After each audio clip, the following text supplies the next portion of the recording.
우선 이전에 제가 올린 영상들을 보면 아시겠지만 저는 많은 회사 그 안에 서로 연관성이라고는 찾아볼 수 없는 좀 여러 직무들 면접을 보고 최종 합격도 해보고 탈락도 해보는 등 참 다이나믹하게 면접을 봐왔습니다.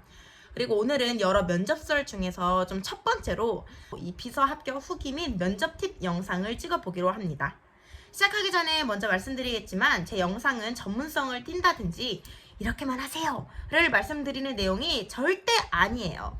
저 또한 자소서를 쓰거나 면접을 보기 전에 면접왕 이형 혹은 그 직무에서 일하는 분들의 브이로그를 찾아보면서 정말 많은 도움을 받았고 이런 예전에 저처럼 취준생 분들에게 조금이라도 도움이 되길 바라는 마음으로 제작한 영상이기 때문에 악플은 지양했으면 좋겠습니다. 전 진짜 그냥 다 퍼주고 싶은 그런 마음으로 정말 그런 순수하면서도 좀 그런 마음으로 제작한 거니까 좋아요와 구독, 댓글 많이 달아주시면 더 감사할 것 같고요. 제가 비서로서 면접 본 기업은 정말 다양한데 어쩔 때는 하루에 3군데 면접을 보러 간 적도 있을 정도로 정말 많은 면접을 봤고요. 자, 지금부터 이제 핵심 정보만 얻고 싶은 현대인들을 위해 제가 빠른 전개감으로 좀 소개를 해보도록 하겠습니다.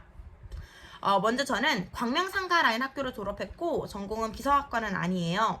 어학 점수는 오픽 IH, 토익 스피킹 150점, 마찬가지로 IH 보유했고 자격증으로는 컴퓨터 활용 능력 1급과 비서 1급을 보유하고 면접을 보러 갔습니다. 우선은 요거를 먼저 아시면 좋을 것 같아요. 비서는 대부분 파견직이나 계약직이 많아요. 그리고 정규직 비서 같은 경우는 공고도 많이 없을 뿐더러 경력이 있어야 하기 때문에 정규직 비서를 원하는 취준생 분들에게는 합격이 조금 힘들 수 있는 채용권이기도 해요.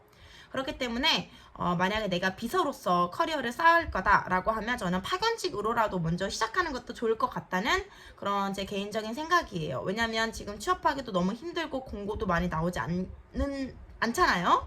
그렇기 때문에 일단 저는 비서 같은 경우는 특히 파견직 계약직이 뭐 많고 또 뭐 파견직 계약직이 어떻고 이런 것보다는 그냥 내가 지원하는 그 직무의 경력이 있느냐 없느냐가 가장 중요하기 때문에 저는 저 또한 제가 지금까지 면접 본 곳에서 하나같이 묻는 것이 바로 그 관련 경력이 있느냐 없느냐 그 유무였거든요.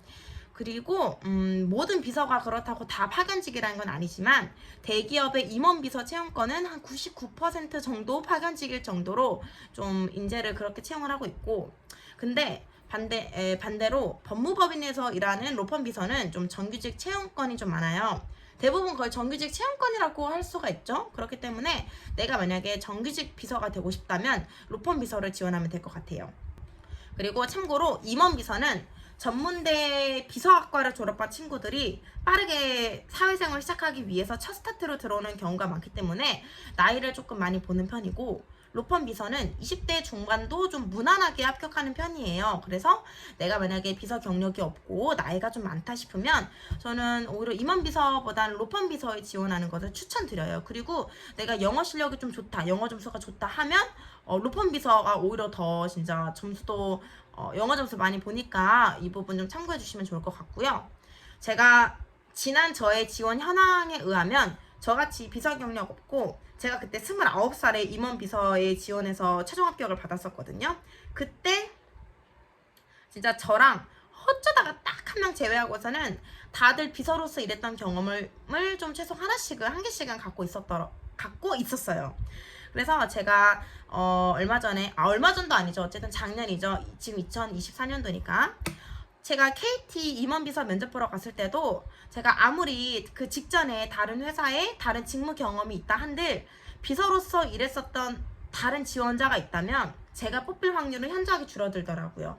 그리고 제가 면접 대기 시간에 이전에 뭐 했었냐, 어떤 일 했었냐 이렇게 좀 지원자들끼리 스몰 토크가 오고 갈 때 보면 저 빼고 다들 비서 경험이 있었어요.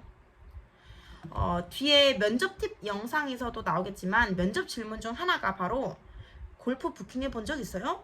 ERP 써본 적 있어요? 라는 질문이 있어요. 근데 제가 지금 뭐 다니고 있는 회사에서는 ERP를 너무 쓰고 있기 때문에 상관은 없지만 사실 골프 예약의 경우 비서가 아니고서는 회사에서 시킬 일이 없잖아요. 그래서 그 당시 저는 골프 예약은 해본 적 없습니다 라고 제가 했을 때 면접관 분들이 좀 아쉬워하는 얼굴을 보이긴 했었어요. 자소서를 쓸 때 회사에서 정해진 양식이 있는가 반면 뭐 사람인이라든지 잡코리아에서 자소서를 작성해서 제출하는 방법이 있어요. 자, 지금부터 제가 포스코 임원비서에 최종 합격했던 자소서 내용을 바탕으로 꿀팁을 한번 마구마구 풀어보겠습니다. 집중해 주시면 좋을 것 같아요. 그리고 요거는 포스코뿐만 아니라 제가 KT 그리고 금호타이어, 뭐 캐피탈 증권사 여기서 서류 합격하고 그다음 면접 보러 갔을 때도 좀 동일하게 적용되었기 때문에 아마 대기업 임원비서 면접을 준비하시는 분들께는 좀 도움이 될 것이라고 생각해요. 참고로 포스코 같은 경우는 자체 계약직으로 직접 포스코 인재채용 사이트에서 지원 가능하고요. 서류 합격까지는 한 2주 이내에 걸렸던 것 같아요. 그리고 서류 합격 후 면접을 보러 갈 때는 포스코 설릉센터에서 보고요. 그중 자소서 항목에서 단연코 자주 나오는 질문으로는 크게 4가지가 있습니다. 제가 지금까지 비서 자소서를 작성해서 서류 합격하기까지 키워드를 써왔는데 그건 바로 책임감과 도전 정신이었습니다. 제 경험상 저 둘의 키워드를 가지고 대략 큰 틀을 그대로 가져와서 회사명만 바꿔서 내용을 돌렸어도 사실 서류 합격에 있어서는 큰 문제는 없었어요. 그렇지만 적어도 문장의 마지막 문단은 나의 이 키워드를 내가 지원할 회사의 인재상과 회사 철학에 맞춰서 맞춤형으로 녹여내서 작성해야 할 필요성은 있습니다. 저는 비서의 업무 특성을 고려하면서도 실제 제 성격과 대입해서 성격의 장점으로 다음과 같이 썼는데요. 바로 어떻게 썼냐면 저는 성실하고 시간 약속을 잘 지킵니다. 이렇게 썼어요. 이렇게 이 2개를 한 문장으로 작성했고, 자, 앞전에 1번 성장 과정과는 다르게 소제목으로 따로 뽑기보다는 저는 2갈씩으로 문장을 앞으로 빼서 썼어요. 그리고 나서 그렇게 생각한 이유를 보여주는 사례를 이어 붙여서 작성했고요. 반면에 성격의 단점은 치명적이지 않으면서도 그렇다고 내가 지원하고자 하는 직무에 크게 영향 가지 않는 내용으로 작성했습니다. 근데 여기서 핵심은 내가 지원하는 직무의 특성을 파악해서 플러스가 되는 요인을 성격의 장점으로, 마이너스가 되지 않는 선에서 그리 치명적이지 않는 것은 단점으로 빼야 한다는 점인데요. 그래서 저는 제가 비서 자소서를 쓸 때나 영업직 자소서를 쓸 때 장점과 단점 내용이 달라요. 제가 이때 썼던 단점은 저는 저의 마음에 맞는 사람이라고 판단하면 사람을 믿으려고 노력하는 편입니다. 라고 작성했어요. 그리고 이때 단점만 달랑 쓰고 끝낼 것이 아니라 그래서 나는 이러한 단점을 보완하기 위해서 이러이러한 행동을 했다, 노력했다를 붙여주는 것이 좋아요. 3번은 정말 중요하게 작성해야 하는 항목이에요.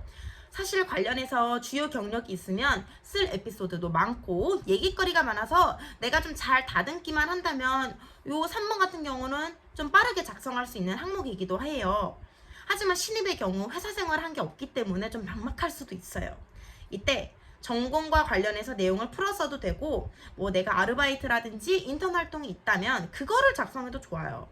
쉽게 말해서 나 이러이러한 활동 했었는데 이게 내가 비서로서 일할 땐 분명 큰 도움이 될 거라 확신해 로 끼워 맞춰서 어필하면 되기 때문이거든요. 그리고 첫째, 둘째로 항목을 정리해서 면접관이 읽기 쉽도록 작성했어요. 성장 과정과 성격의 장단점은 뭐 짧게 쓴다 할지라도 이 3번 주요 경력 항목의 경우 정말 저는 신경 써서 작성해야 한다고 생각합니다. 그렇기에 평소에 내가 대학생 때 무슨 활동을 했고 거기서 뭘 배우고 얻었는지 틈틈이 핸드폰 메모장에 쓰는 습관을 길들이면 좋아요. 왜냐하면 막상 자소서 쓰려고 하면 쓸만한 내용도 생각이 안 나고 내가 뭐부터 써야 할지 몰라서 진짜 막막하거든요. 그래서 이때 메모장에서 끄적였던 것들을 조금 있어 보이게 살을 붙이면 어느새 자소서가 뚝딱 완성하게 됩니다. 그리고 저 같은 경우는 호텔의 F&B 부서에서 인턴으로 일했을 때 내용을 좀 작성을 했고, 그리고 근무하면서 나는 이 2가지 역량을 기를 수 있었다 라고 저는 2갈씩으로 마찬가지로 썼습니다. 제가 실제 자소서를 작성했던 예시를 들어볼게요. 예를 들면 이래요. 저는 호텔 식음료 서비스 팀에서 근무하며 2가지 역량을 기를 수 있었습니다. 첫째, 세심한 응대 능력입니다. 하고 그와 관련된 에피소드를 붙여서 썼고, 둘째, 커뮤니케이션과 계획성입니다. 하고 마찬가지로 이것도 관련 에피소드를 작성했습니다. 근데 저는 여기서 끝내지 않고 내가 이 회사에서 비서로 합격해서 일하게 된다면 나 이렇게 할 거다 라는 좀 간단한 포부로 이 한 줄을 또 마무리해서 썼고요. 왜냐하면 너 이러이러한 경험했구나. 오케이. 근데 그래서 뭐 어쩌라고 로 빠지지 않게 하기 위해서 제가 좀 포부로 한 줄 마무리를 해준 거예요. 그러니까 바로 예를 들면 이렇게죠. 땡땡땡 회사 비서로서 임원진을 보좌하는 업무를 수행할 때도 이러한 땡땡땡땡땡을 토대로 업무 소통을 원활하게 하여 일정을 소화하시는 데에 차질이 생기지 않도록 적극적으로 임하겠습니다. 이렇게요. 4번 항목을 잘 써두면 나중에 서류 합격하고 면접 보러 갈 때 면접 스크립트로 그대로 써도 손색 없기 때문에 저는 지원 동기는 정말 잘 써두면 좋다고 생각을 해요. 그리고 지원 동기는 크게 두 가지로 나뉠 수 있는데 이 회사를 지원한 동기 또는 이 직무를 지원하게 된 동기 이렇게 나뉠 수가 있어요. 네, 저 같은 경우 저는 이 두 개를 모두 녹여서 작성했는데 처음에는 비서를 지원하게 된 직무 동기를 먼저 작성했습니다. 그리고 나서 되고 싶은 생각은 알겠는데 내가 생각으로만 끝내면 안 되니까 나는 비서가 되기 위해 이러이러한 능력을 키웠다. 여기서 내가 키운 능력으로는 여러 가지가 있겠다. 나의 경우 비서는 사무직이기도 하니까 나는 커말 자격증이 있다. 이거를 저는 자소서에 썼거든요. 근데 제가 어떻게 썼냐면 단순히 저는 커말 자격증을 보유하고 있습니다가 아니라 이걸 조금 있어 보이게 풀었었으면 좀 좋아요. 예를 들면 저는 사무 절차를 이해하고 적용할 수 있는 학습 능력과 컴퓨터 활용 능력 그리고 외국어 구사 능력이 있어야 한다고 생각해 관련 자격증들을 취득하였습니다. 라고 썼습니다. 저는. 근데 여기서 사실 참고로 커말 같은 경우는 없어도 상관없는 것 같고 1급이 아니라 2급이어도 합격이 있어서 좌지우지 되는 건 아닌 것 같아요. 왜냐면 저는 예전에 공기업을 준비했어서 1급을 취득했었는데 비서직을 준비할 때는 크게 상관이 없었어요. 보니까. 근데 다만 커말을 따 놓으면 이 비서 자격증을 딸 때 이 비서 자격증 실기시험 취득 조건 중 하나가 커말이 있느냐 없느냐 요것도 하나 있거든요. 그렇기 때문에 커말 따놓으면 편하긴 편하죠. 그렇죠? 근데 이때 커말이 아니라 다른 전산 회계나 워드 프로세서 자격증이어도 괜찮아요. 자세한 내용은 대한상공회의소 사이트에서 비서 자격증 정보를 찾아보시는 것을 추천드립니다. 그리고 비서학과를 나오지 않거나 뭐 비서로 일하는 경험이 없다면 저는 비서 1급 자격증을 취득하는 것을 권장드려요. 그래야지 나중에 면접 때 뭐 내가 비서를 지원하게 된 동기나 준비 과정을 말할 때 자격증이라는 이 객관적인 증빙 자료를 통해서 타당성을 얻을 수 있기 때문이거든요. 그리고 외국어는 있으면 베스트죠. 아무래도 요즘 취업이 정말 많이 힘든 만큼 다들 스펙이 진짜 워낙 짱짱해서 제가 봤을 때는 뭐든지 다다익선, 고고익선이면 좋긴 해요. 다다익선이라는 말이 있나? 몰라. 모르겠어요. 어쨌든 이렇게 직무 지원 동기로 글의 포문을 연 뒤 그 다음 제가 아까 앞전에서 말씀드린 것처럼 회사 지원 동기로 스무스하게 연결시키면 돼요. 예를 들면 특히 땡땡 회사 비서로 입사하는 것은 저에게 있어 그동안 제가 쌓아온 역량을 발휘할 수 있는 회사라 확신합니다. 중간에 블라블라블라 뭐뭐를 해왔기에 마무리로 이러한 저의 강점들을 바탕으로 땡땡 회사 비서로서도 책임감 있는 자세로 근무할 것을 약속드립니다. 로 마무리하면 끝이에요. 마지막으로 제출하기 전에 세 가지는 꼼꼼히 확인하고 제출하면 좋을 것 같아요. 첫째, 맞춤법 검사 및 문단 들여쓰기. 요거 귀찮다고 그냥 내지 말고 사람이 글자수 세개 가서 맞춤법 검사를 하세요. 그리고 개인적으로 저는 카톡 할 때도 맞춤법을 좀 굉장히 많이 신경 쓰는 사람이지라 하물며 면접관이 보는 자소서에 맞춤법이 틀리면 그쵸? 여기까지만 할게요. 그리고 사람인 글자수 세기에서는 맞춤법뿐만 아니라 뭐 공백 포함, 뭐 공백 제외한 글자수가 몇 자인지도 동시에 알 수 있어서 자소서 쓸 때 우리 뭐 몇 자 내외 이런 거 있잖아요. 굉장히 편리해요. 맞춤법도 볼 수 있고 글자수도 같이 볼 수 있고 그리고 또 제가 힘들게 공들여서 쓴 글을 잘 읽히게 하기 위해서는 문단 들여쓰기가 중요합니다.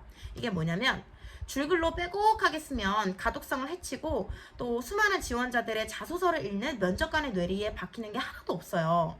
그러니까 이 자소서 한 개의 항목에서도 그 안에 서론, 본론, 결론을 나눠서 작성하고 거기서 이제 문단을 나눠 씀으로써 좀 읽는 사람을 배려해서 배려해서 써주면 좋을 것 같아요. 글 잘 쓰는 사람들의 공통점은 두괄식 글쓰기라는 점이에요. 우리가 만약에 뭐 주저리 글을 쓰다 보면 결국 자신 또한 나 또한 내가 뭘 말하고자 하는지 놓치게 되거든요. 이거는 글을 쓰는 나나 그 글을 읽는 사람이나 모두에게 적용되기 때문에 저는 자소서를 작성할 때는 두괄식으로 작성하는 것이 좋다고 말씀을 드리고 싶어요. 실제 제가 작성해서 합격했던 소제목 중에는 뭐 요런 게 있어요. 지금 생각하면 조금 부끄럽긴 한데 그때 당시는 뭐 철저한 준비를 통해 이룬 200%의 성과, 3년의 기다림, 놓지 않은 서비스의 끈, 요렇게 좀 200%, 3년 이렇게 숫자를 넣어서 표현하기도 했고요. 아니면 고객의 손짓 하나에도 반응하는 센스, 아무도 보지 않더라도 정직하게 와 같이 요 소제목을 통해 얘가 어떤 내용을 좀 이런 내용으로 쓸 건가 보다 라고 좀 대략 유추할 수 있게끔 저는 작성을 했어요. 그리고 마지막으로 제가 비서를 준비하면서 도움될 만한 카페 하나를 소개할게요. 바로 비서백서라는 네이버 카페인데 요 카페는 비서 취업 준비생들의 면접 후기나 실제 비서로 일하고 있는 분들의 업무 공유라든지 그냥 진짜 비서 관련된 허심탄회한 이야기도 다 들을 수 있는 공간이에요. 그래서 굉장히 활발하게 활동 중인 카페이기 때문에 많은 정보나 또 교육도 확인할 수 있으니까 만약에 내가 비서를 준비한다라고 한다면 저는 꼭 가입해서 도움받으면 좋은 카페라고 생각이 듭니다. 사실 자소서만 잘 써도 면접 준비는 80% 끝났다고 생각해요. 왜냐하면 실제 면접 때 물어보는 질문은 자소서와 그리고 내가 쓴 정량적인 스펙들을 토대로 물어보기 때문이에요. 뭐지? 이상해 말이. 아무튼 그리고 자소서를 작성하다 보면 내가 과거에 뭘 했는지 떠올리기 마련인데 저 같은 경우는 마인드맵으로 내가 그동안 해왔던 활동과 경험들을 이렇게 막 가지치기를 하고 거기서 또 나눠서 면접 때 나올 법한 예상 질문들을 저는 쫙 뽑았어요. 그리고 실제로 면접 때 그 질문이 진짜 들어맞았을 때 은근히 그 쾌감이 짜릿하더라고요. 그래서 이 부분은 제가 나중에 면접 질문 좀 쉽게 뽑는 방법 영상으로 만들어서 제가 공유해 볼 테니까 여기서 좋아요와 구독 부탁드립니다. 제가 비서 면접 볼 때 받았던 질문으로는 진짜 공통적으로 다 이게 있어요. 전공이 땡땡땡인데 비서가 되고 싶은 이유는 뭐예요? ERP 다뤄본 적 있어요? 평소 시간 약속을 잘 지키는 편이에요? 일찍 일어날 수 있어요? 골프 부킹할 수 있어요?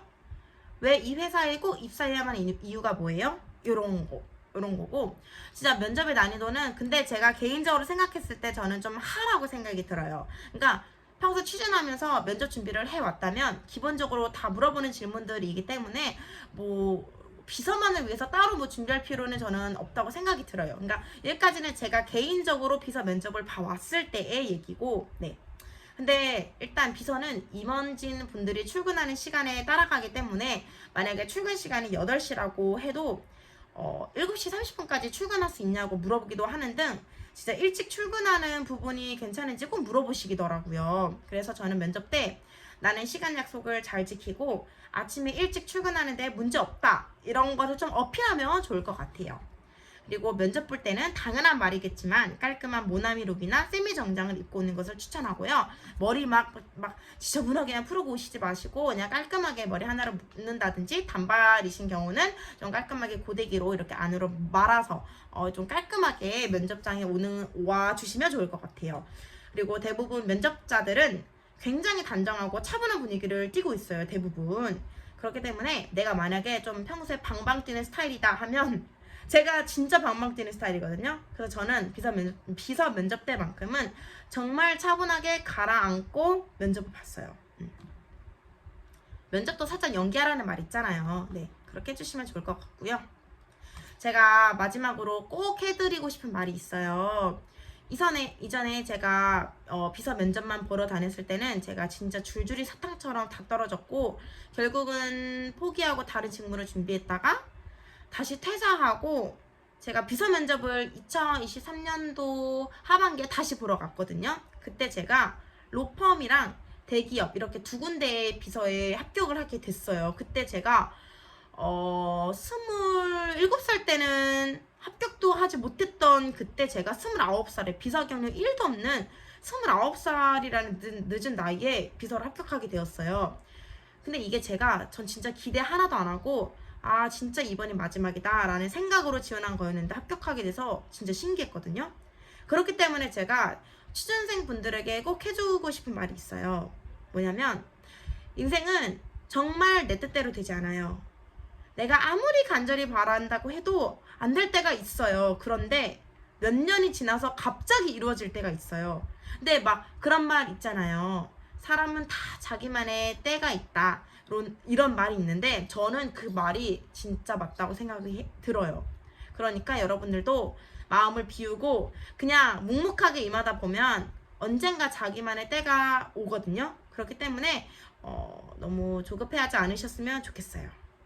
오늘은 이렇게 비서 면접 팁과 자소서 꿀팁 영상을 제 나름대로 정말 열심히 준비해서 풀어봤는데 다음 시간에는 그동안 제가 정말 다양한 직무의 면접을 봤다고 했잖아요. 그거에 대한 썰들을 하나씩 풀 거예요. 그러니까 많이 좋아요와 구독 많이 해주시면 너무 감사할 것 같습니다.